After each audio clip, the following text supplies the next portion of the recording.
All right, good evening, everybody. At this time, I'd like to call this meeting to order. Ms. Gary, the roll call, please. Mr. Cordray? Yes. Mr. Rossi? Here. Mr. Souza? Here. All right, so if we stand for the pledge. I pledge allegiance to the flag of the United States of America and to the republic for which it stands, one nation, under God, indivisible, with liberty and justice for all.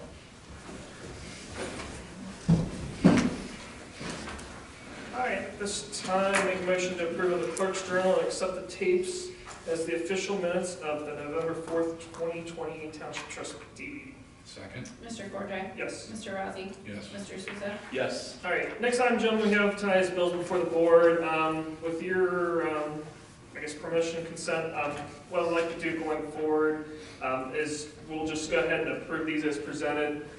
All of us get an opportunity throughout the weeks prior to. Ellen sends us emails that notifies us of what checks we're going to be upcoming approving of, things of that nature. So we're all well informed of what's here. Just, gentlemen, do you guys have any questions, concerns? Are you guys okay with that going forward? Yeah, I'm fine with it. No issues with it. Nope. Perfect. And then if there's ever a question about one, we can certainly choose to then address it individually. Yeah, they're sorted by batch number, so we don't want something particular. It's all on UAN as well, right? Yeah, it's not changing what's getting presented to us. It's just rather than me reading numbers. Mr. Rutter, do you have any concerns, questions? I know why the practice was put in originally with the board. Is there any concerns you have at this point? No, I don't have any concerns. We did that years ago when I was a trustee, just for more openness and transparency, but I think you guys are very open and transparent, and you guys see the listings, and it's hard to follow. Reading those numbers over and over again, and I think it's a little mundane. I don't know that it's giving any new information. I don't think it is. I think it's wise to stop doing that. And then if there's ones that, we have questions on, we can certainly bring them up. Yeah, and again, the public has access with that open checkbook that was Yeah, established. which we didn't have when I was a trustee, so that's good. I think that's a great way to move forward. All right, then at this point, I will make a motion to approve the bills as presented before the board this evening. Second. Mr. Rossi? Yes. Mr. Souza? Yes. Mr. Cordray? Yes. And of course, the week we start this is the week where we have only two. As short as we've had in a while.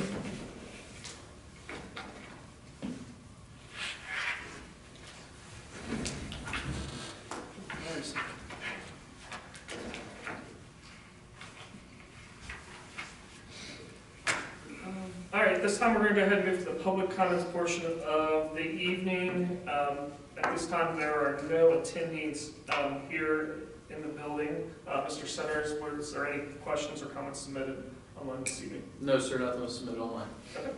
With that, we will move on to human resource items. Mr. Centers? Yeah, so we've drawn down staff to essential personnel only, so I'll handle human resources items tonight. We do have a roster update. We're requesting a motion to update the Hamilton Township active roster with the following. Alex Stevens, date of hire 11/5/2020 as a full-time patrol officer.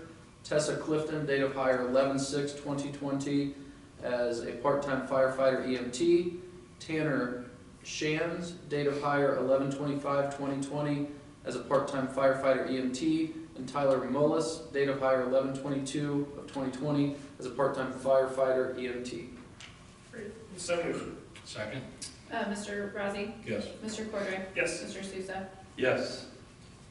And I just had a quick question on that. Just as a follow-up, I know the board instituted kind of the agreement, I'd say a couple months ago, just to help with the hiring process. Has that helped at all with not having that lag time that we were experiencing before? Has that been useful for our departments? It's been very helpful. So these three part-time firefighters, as you know, we have a high turnover industry-wide. These three were able to get on prior to tonight's meeting because of that, what you implemented. And then the police officer, patrol officer hire, you guys have been in the loop on that one the whole time. You met the oncoming officer prior to the last meeting. He was able to go ahead and get into his unit field training this week before you actually officially on hold. So it's been very helpful. Good to hear. All right, with that, we'll go ahead and move on to the new business. I know, gentlemen, we got a couple items that were added that I'm going to bring before us before we get to the items listed here. First one is a motion to approve an in and out purchase order for an employment compensation of the amount of $3,787. And Mr. Jones, do you want to speak on that for a moment? Yeah, so then and now, I think this is the first one we're bringing to you this year. Might be the second, I'm pretty sure it's the first.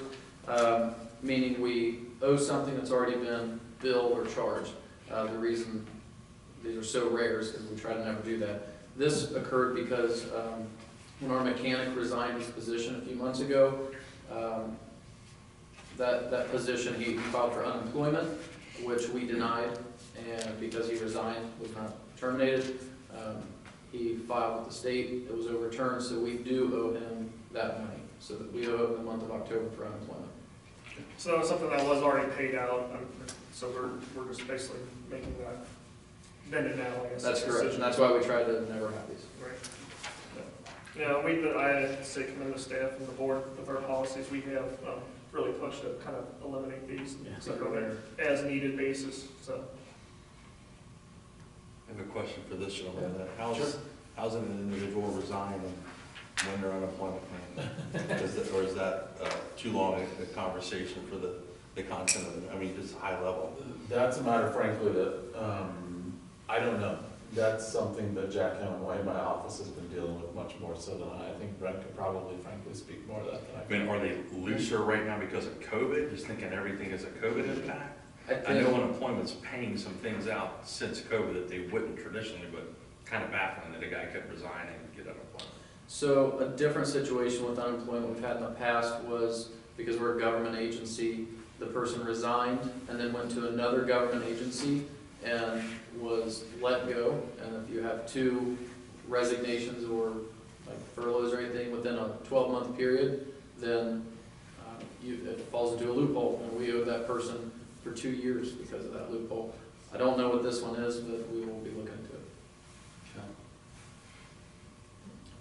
All right, I'll go ahead and make That's the a, best explanation. I'll go ahead and make a motion to approve a then and now purchase order for unemployment compensation in the amount of $3,787. Second? Mr. Souza, Yes. Mr. Razzi, Yes. Mr. Cordray. Yes. Gentlemen, next item we have on the agenda is for consideration with regards to the Ohio Township Association Risk Management Authority invoice for township liability insurance. Our annual payment that is due of $83,685. Yeah, this is our annual risk management payment for our liability insurance through Otorma.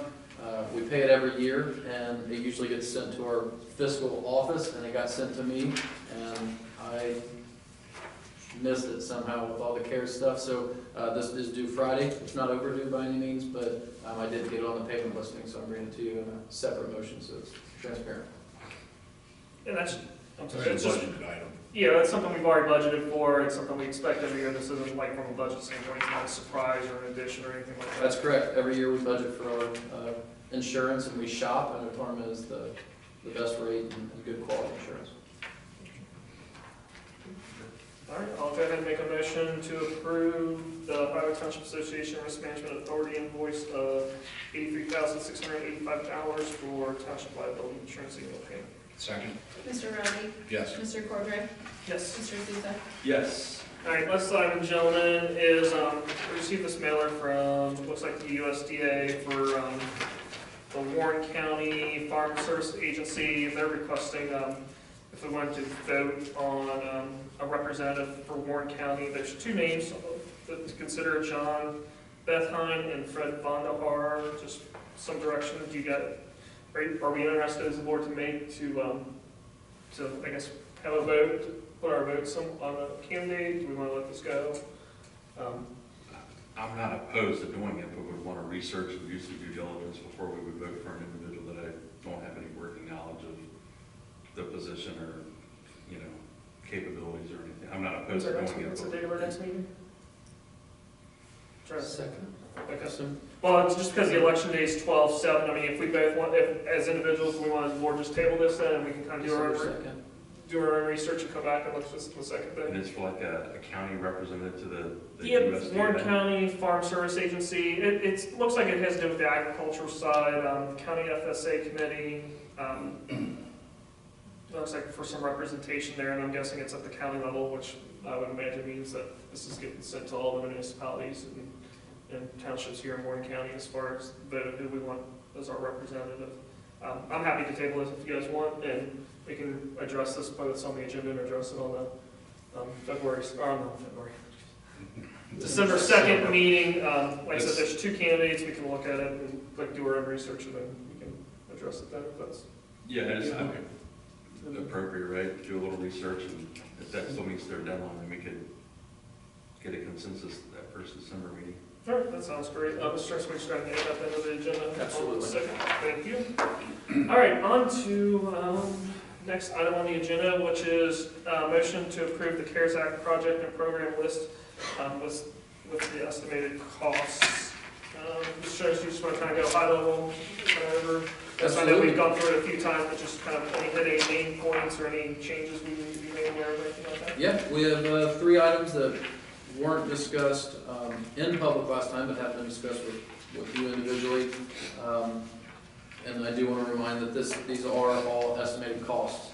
A lot of the companies for air purification or touchless automated systems are bogged down right now, so they gave a general cost, so these are estimated. I know just today we got a more hardened number for the ambulance, the Horton ambulance. It was 289, I believe, is what we have in here. That went to 295, so a little bit, but that's what it's important to note that these are estimated costs.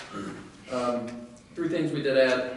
One were air purifiers. We're going to measure the different square footage of each room, especially the public meeting places, to be circulating that air, or actually replacing that air, and then different, like on the admin side, police, fire station.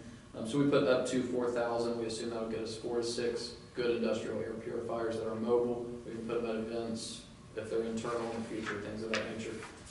So these aren't tying into the system like permanent ties, these would be more like These are standalone. Okay. Yeah, they're mobile units, and did a little research with Bernalise. They kind of come in a smaller, they're all designed to move a certain amount of square footage so many times an hour to purify. They're like HEPA filters and like coal-based filters. They do a pretty good job. Actually spoke to a buddy that's in HVAC, and he recommended them. And they make some larger ones that might handle a larger space, and smaller units that might work in a, someone's individual office and they're in the building working or something like that. And they're mobile, so we can use them in here during meetings when we get back to having people, or when people are returning to the office, but maybe there's still some unease about COVID, they can use them in a space like that. Yep. The other item was like display trailers, kind of like a marketing, able to, if we did have a shutdown or a lockdown or an outbreak, anything like that, we could drop this trailer off, and it's a message board trailer at 48 and 22, or down the southern half, we plan to order 2 of those, which we've discussed. That's also added. And finally, the thing that wasn't discussed last time, the comment at the end, all expenses not otherwise used in the above mentioned programs or projects. We had talked about the legal fees between now and the end of the year, along with the remainder going into those salary lines for emergency services. We also needed to add accounting fees as well, because all this, we will be charging our accountant through these CARES funds. I do just want to follow up on the salary piece. So are we able, as we have money left over, are we able to kind of, because obviously things have kind of ramped up, to just like kind of add to that salary as far as, not saying we're going to get additional funds, but we can kind of justify it because there's an increase, from now until the end of the year for something. So, like for example, what's already put in there, again, their estimated costs, so the grant program, you set aside $300,000, we won't use all $300,000, so that additional leftover, that would go into the salary. Okay, so we don't have to like necessarily, I guess, get it down to the penny for the salary piece, right? You right will, away. and that'll At be the at end your of the year. second meeting in December. I'll bring you back a transfer of salaries, which we can actually discuss a little bit in the next resolution, on how we're appropriating it. And to give you guys just an idea, so the application period for the grant program is closed. We're actively working 12 grant applications that look like they'll fund at the $10,000 amount. So of the $300,000 that we allocated, that looks like maybe 120 will get funded through the grants. And then the rest of that will roll back to salaries. And we've seen a mix, I would say, I think it's 5 or 6 of the applicants are food service based, some sort of restaurant facility, 1 or 2 nonprofits, a couple home-based that are tied to elderly services or education services that were impacted, and a couple, I'll say, that are general or contractor-based, or just saw a slowdown, just the broad economic conditions. But it looks like we'll fund about 12 at about 120,000 and not the 300,000 that we allocated. Okay. So this thing's good to plan for more, and then at least be able to help all those that are going to be able to find meals for them. All right. With that, gentlemen, did you guys have any other further questions, comments, or anything with regards to that? Mr. Webber? Can I ask, just with the, maybe we'll get to it with the next resolution, but as far as appropriating, such that we don't use it all for the CARES Act or the business. The grant, thank you. And then it goes to salaries, so is the appropriation okay? Just to cover it, as long as we do the 1.2 million plus or minus, does that cover us for the November 20th deadline? You know what I'm saying? It does. In the next resolution, I will kind of get into the nuts and bolts of that. Sounds good. Yep. Sounds good. Thank you. Oh, perfect. Thank you. I knew you guys had it figured out. I just wanted to make sure when people ask me, I can tell. Right. Okay, then at this time, I'll make a motion to approve the CARES Act project and program list with estimated costs associated with it. Second? Mr. Souza, Yes. Mr. Cordray, Yes. Mr. Razzie. Yes. All right, gentlemen, next time on the agenda is going to be resolution 20-118, a resolution to increase an increase of appropriations for the CARES Act funding. Mr. Sellers. Okay, so this is where we will appropriate the full funds. So, as you'll see, it is $1,202,269.10. The reason it's not the clean 1.2 million that we initially had received was because if you look at the very next page after your resolution that you read, the new status, the first underlined item, that we generated interest on this money as a set in our account. So we have to appropriate that interest as well.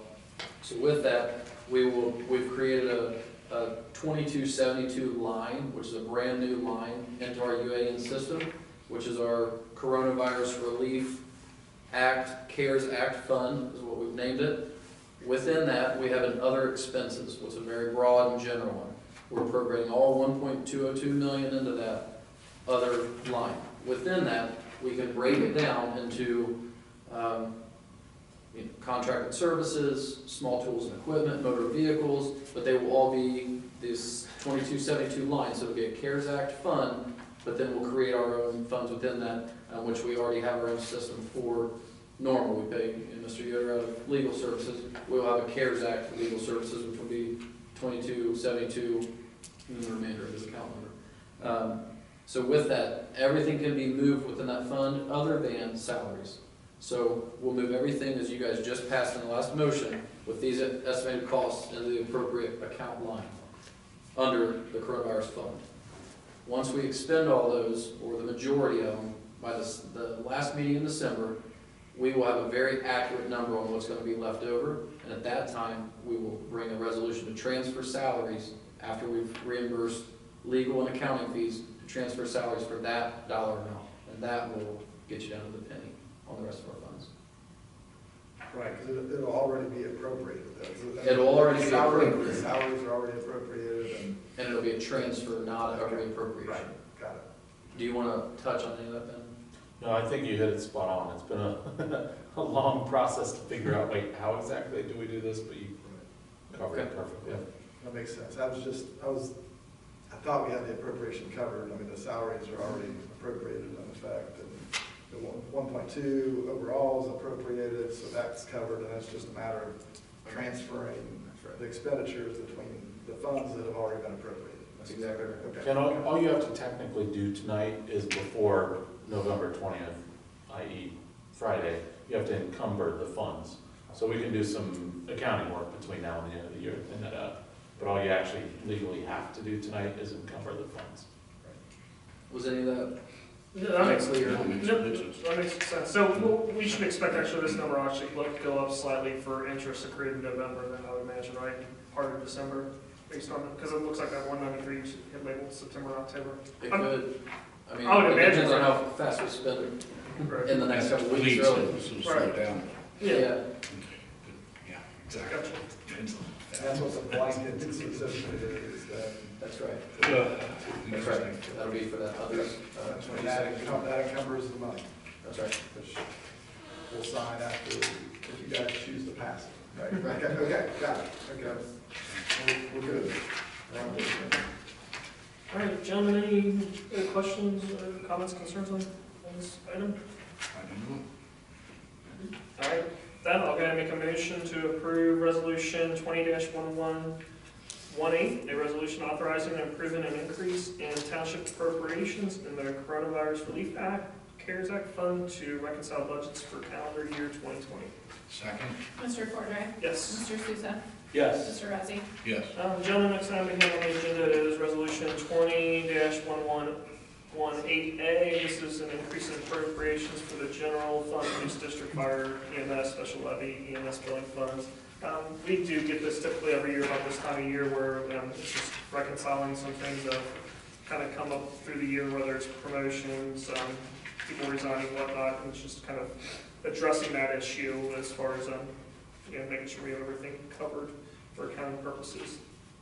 Did you guys have any questions, comments, any follow-up on those, on these items specifically? I think they are listed in each section of our resolution as far as the dollar amount for each fund that we're addressing. Yeah, I don't have any questions. I don't want to do. This shows, was there anything you need to add on that? I just want to make sure I wasn't missing anything before we go over that. All right.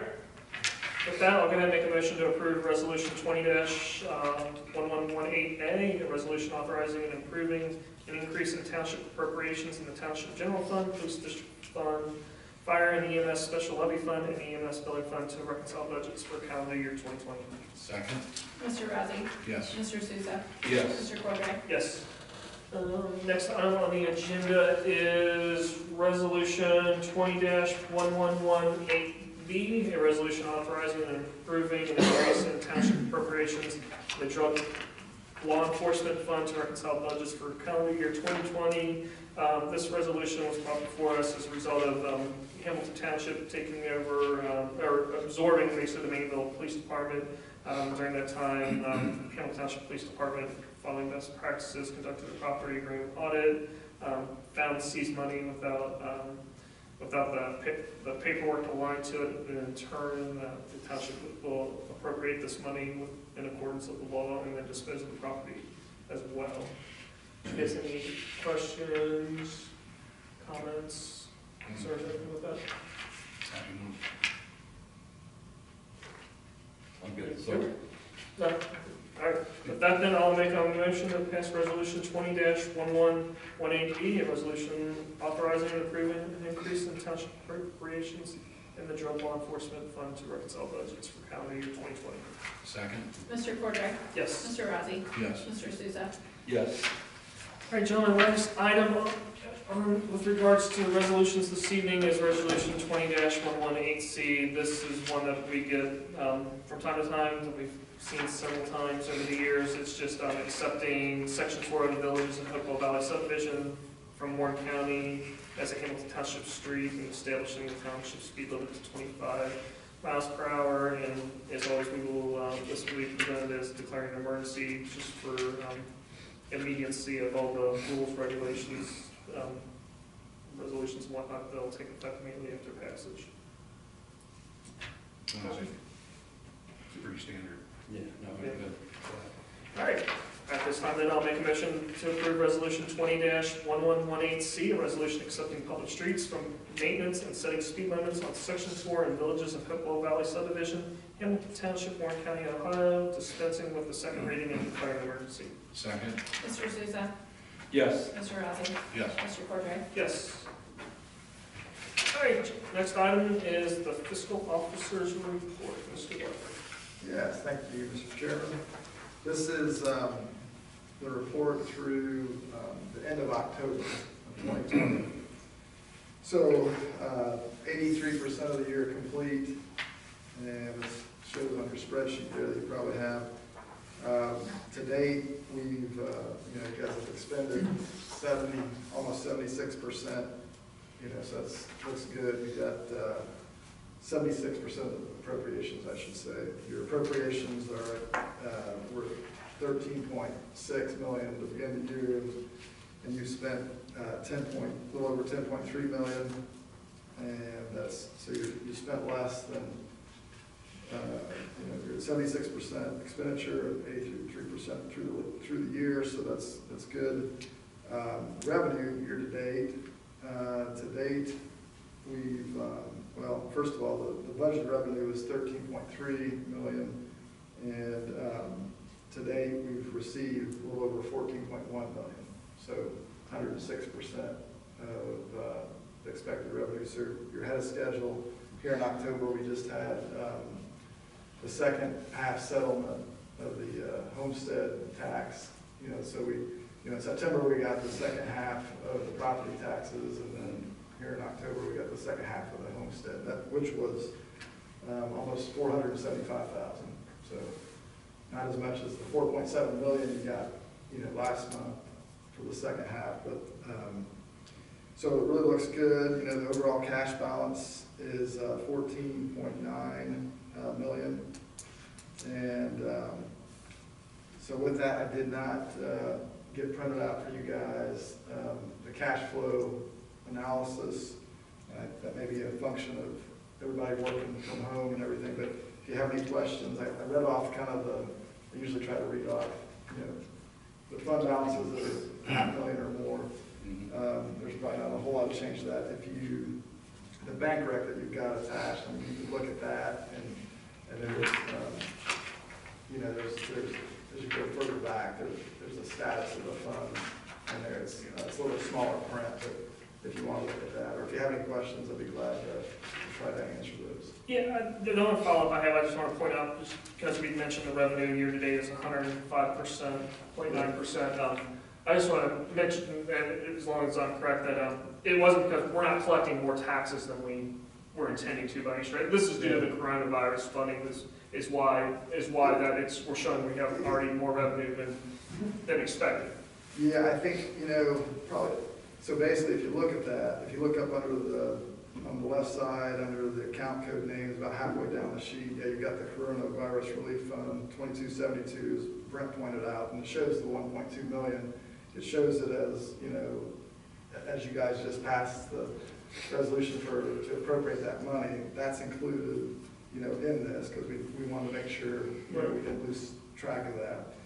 And it's also shown as revenue to date, so it's kind of you could almost subtract that 1.2 million off the first two columns and get what you had originally. So it still is you've taken in about $800,000 more than what we had expected, but that's a good thing. I mean, when you project, a lot of times we're conservative, so I think that's probably more of a function of that. But you're right. I just want to ensure the taxpayers that we're not we haven't increased taxes or whatnot. That's why we're taking in more revenue. It's right. A good chunk of it is the coronavirus relief fund. Yes, I would say you're right. Yeah. So that's any other questions? No. Okay. Thank you very much. Hey, I did have one more. Have you seen any concerns slow down in revenue as far as anything that we should be aware of from the county level draws? I mean, I think we've got most everything coming this year. Yeah, we've received the first draw in April, second draw in September, and the homestead installments, the draws are usually a month behind. So in May and October. So we'll continue to get the rest of the year your license plate fees monthly and your gas tax monthly, but it's that's a very small amount. I think one of the gas tax is about 25 to 30,000 a month. So Yeah, so it's pretty much, you pretty much received all the revenue that, you know, but we will get a little bit more as we finish out the year. Thank you, Mr. Weber. Thank you. All right, next item on the agenda is Administrator's Report, Mr. Centers. I have a couple items tonight. We did have to not move forward with hosting the tree lighting this year for obvious reasons. We do want to move forward with, just like during the Halloween and fall, with a Christmas or holiday decorating contest on social media, so people can submit entries exactly like we did with the fall and Halloween decorating contest. We are going to go ahead and still decorate our tree, put out some festive stuff. We'd love for people to stop by, take their pictures, you know, enjoy it. We want to spread that cheer around, but it was, you know, the direction was to not have large gatherings, and we have to follow that. With that, we want to thank Greenfield Plant Farm for donating this year's Christmas tree. And last year, we got a tree donated. That was a bulb, and we kept it above ground because we planned on moving it to the fire station. And with that, Greenfield donated 2 new ones this year, so we ended up moving the one that's been out in the lot to the Public Works building, planting it. They think it'll be revived, and they'll be decorating that. And then Greenfield gave us one here and one for the fire station, and we went ahead and planted both of those as well. Our Public Works crew did an outstanding job. It's really nicely done, and those will be decorated. Per your request at the last meeting, your Schlotman Road report is in your mailboxes. We are going to have to increase our credit card limit temporarily. A lot of these expenses that you just approved tonight, some of them are Amazon, some of them are companies for the air purifiers as well. A lot of those will be credit card purchases. Of course, we don't pay a tax, but it's still a credit card charge. So does anybody have any problems with us temporarily increasing the limit? We don't know what that'd be because we haven't called the bank yet. We want to hear from you guys if you're all right with that. To get these expenses out the door. No, I don't have a problem. I'm assuming we're going to do all of our proper audits and all that fun stuff, so I'm not concerned. And you gotta use the funds by the end of the year. Yeah, Whether you want to or not, so you're not gonna incur much interest. So, Silly question. If you write a check, send it middle of December to pay for something, and that entity is, once that check is written, is it considered paid for? What if that entity doesn't cash that check till after the 31st? Is that irrelevant? I don't know from a UAN perspective what the actual answer to that is. yeah, so they would be getting a call from us if they don't cash it, because we close our calendar year. Sometimes we know we'll make a payment the last week of December. We know that's going to roll over, so we usually keep till February timeframe for those. We keep 2020 open, and usually about February is the latest. But we're very on top of it. We know every check that's out, and if it's not cashed, we're following up to make sure they're cashing it for that exact reason. Okay. They can't just sit on it. I think public entities follow a cash accounting model, and in the eyes of a cash accounting model, it's deemed spent when you pay or settle that It's invoice. got a 2020 accrual year. Right. That's the, I know the. Even though the funds are Accounting. technically still in your bank account, you've written the check and sent it out the door, so it's deemed paid and expensible in that calendar year. And likewise with the credit card, right? Is that the thought? Because before Joe asked his question, I was thinking, the credit card, if you're Paying that next month. You're paying next month, so the fact that you. So the money's still sitting in the account, that's what Yeah. I'm kind of getting at. But You just make a payment ahead of schedule with the card to make sure you spent the funds in calendar year 2020. Especially with these funds. I hate to split hairs, but Yeah, right. I think, everything is still kind of questionable. It is. We're really good at splitting hairs when it comes to our audits. We're on it, and we will. I'd like Ellen to have a pleasant few months. Yeah, we very diligent with our. So you could pay that ahead. I mean, yeah, that's a good idea. And then just last thing, we just want to remind that we haven't had our open house for the fire station. We know it's the people's fire station, just with everything, that is going to happen. We don't have a date, we don't know when, but it's going to happen at some point.